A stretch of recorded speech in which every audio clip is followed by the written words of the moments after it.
Ever wondered why communication within your family, particularly with your teenage children, often feels like navigating through a maze? There's a simple explanation for that. It's because in many ways it is. Imagine the labyrinthine corridors of adolescence, where every turn is a new discovery, every dead end a disappointment, and every exit a relief. This is the world your teenager is navigating, and it's the world you need to understand to communicate effectively with them. Let's start with the obvious, the generation gap. It's a common buzzword, but what does it really mean? It refers to the vast canyon of years that separates your experiences from your teenagers. You grew up in a different time with different societal norms, expectations, and challenges. Your teenager, on the other hand, is growing up in the digital age, where social media reigns supreme and the world is at their fingertips. This difference in experience can make it hard to see eye to eye. Then there's the matter of perspective. As an adult, you've had years to develop your views, beliefs, and values. Your teenager, however, is still figuring these out. They're testing boundaries, exploring new ideas, and forming their own identity. This process can lead to disagreements and misunderstandings as your views clash with their emerging perspectives. Finally, let's talk about societal changes.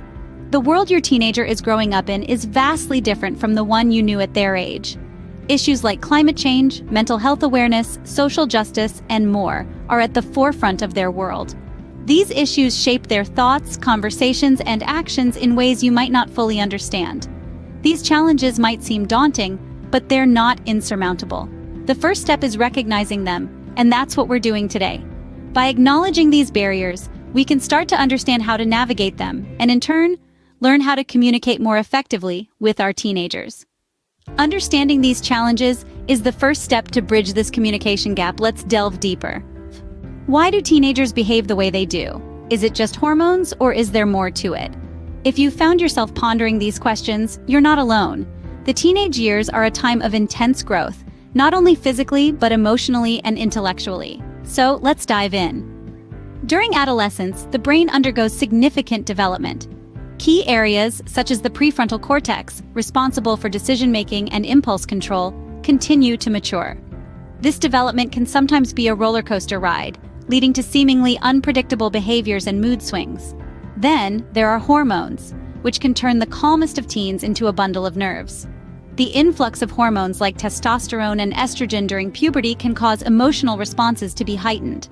This often leads to a stronger desire for independence, an increased sensitivity to peer acceptance, and a more pronounced focus on self-image. But it's not just about the inside. Teenagers are also navigating an ever-changing social landscape. They're exploring their identity, forming new relationships, and testing boundaries. This exploration is a crucial part of their journey towards adulthood, even if it can sometimes seem confusing or frustrating to those around them. However, amidst the chaos, it's important to remember that teenagers are not just oversized children or undersized adults. They're in a unique stage of life, facing challenges and opportunities that are distinct to their age group. Their behavior is often a reflection of these experiences. It's also worth noting that not all teenage behavior is problematic. Yes, they might stay up late, spend hours on their phones, or seem to speak a different language. But these can also be signs of a healthy desire to connect with peers and express their individuality. So the next time you find yourself baffled by your teenager's behavior, take a moment to remember the complex interplay of growth, hormones, and social exploration that they are experiencing. It's not easy being a teenager, but with a little understanding, we can bridge the communication gap. Understanding their world helps us to communicate better. So, what's next? Now that we understand their world a little better, how do we communicate effectively? Let's dive right into it. First and foremost, practice active listening. This means not only hearing the words being spoken, but also understanding the complete message being sent. For example, if your teenager tells you they're tired of school, don't just hear their fatigue. Listen for the underlying issues. Are they overwhelmed with homework? Are they struggling with a particular subject?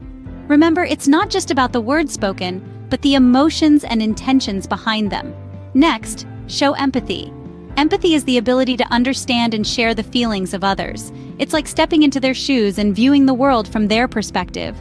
Let's say your teen is upset about not being invited to a party. Instead of dismissing it as a trivial matter, acknowledge their feelings. You could say something like, "It must hurt to feel left out. I understand how you feel." Patience is another key. Teenagers are still figuring things out. They're bound to make mistakes and may not always express themselves clearly. So take a deep breath and give them the space to voice their thoughts without interruption. This could mean waiting for them to gather their thoughts during a difficult conversation, or simply not rushing them when they're telling you about their day. Avoiding judgment is also crucial. It's easy to jump to conclusions or offer advice based on your own experiences. But remember, their reality is different from yours. Instead of saying you shouldn't feel that way, try something like, "I see why you might feel that way. Let's explore this together." Lastly, encourage open conversations. Make it clear that they can talk to you about anything, no matter how big or small. If your teenager opens up about struggling with a friend, don't just offer solutions. Ask them, "How does that make you feel?" Or, "What do you think you could do?" This invites them to process their feelings and think critically about their situation. Effective communication isn't just about talking, it's about understanding, and the journey doesn't end here.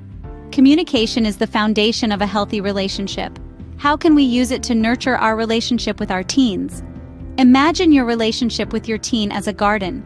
In this garden, trust is the soil, respect is the water, and mutual understanding is the sunlight. Each of these elements plays a crucial role in nurturing the garden, and without any one of them, the garden may fail to thrive. In the soil of trust, seeds of communication can take root and grow. Building trust with your teen is paramount, and it starts with being reliable and keeping your promises. Show them that they can count on you. When they see that you're dependable, they're more likely to open up to you and share their thoughts and feelings. Watering your relationship with respect keeps it healthy and vibrant. Treat your teen as an individual with their own thoughts, feelings, and experiences.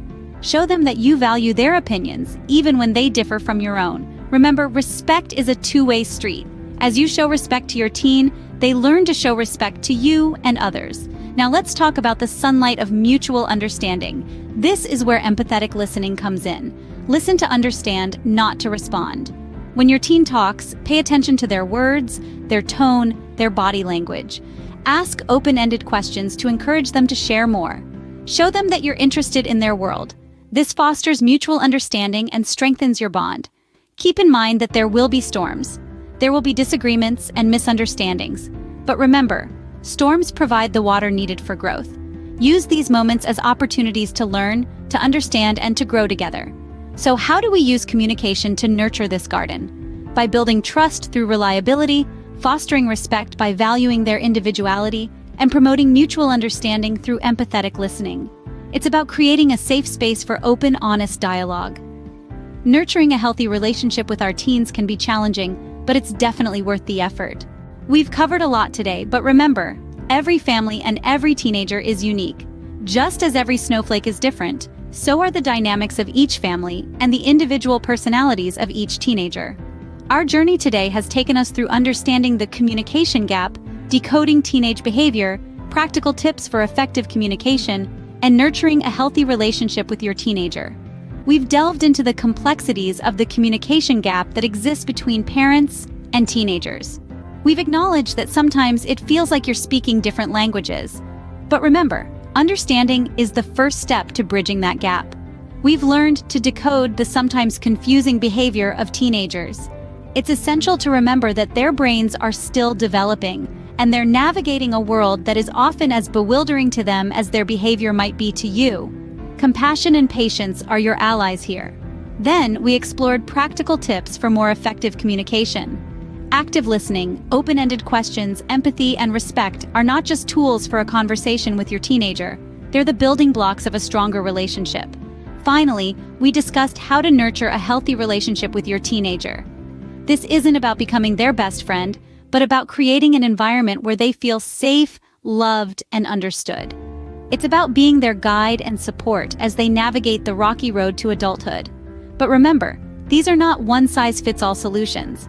Each family, each parent, and each teenager is unique. Your journey might look different from others, but that's okay.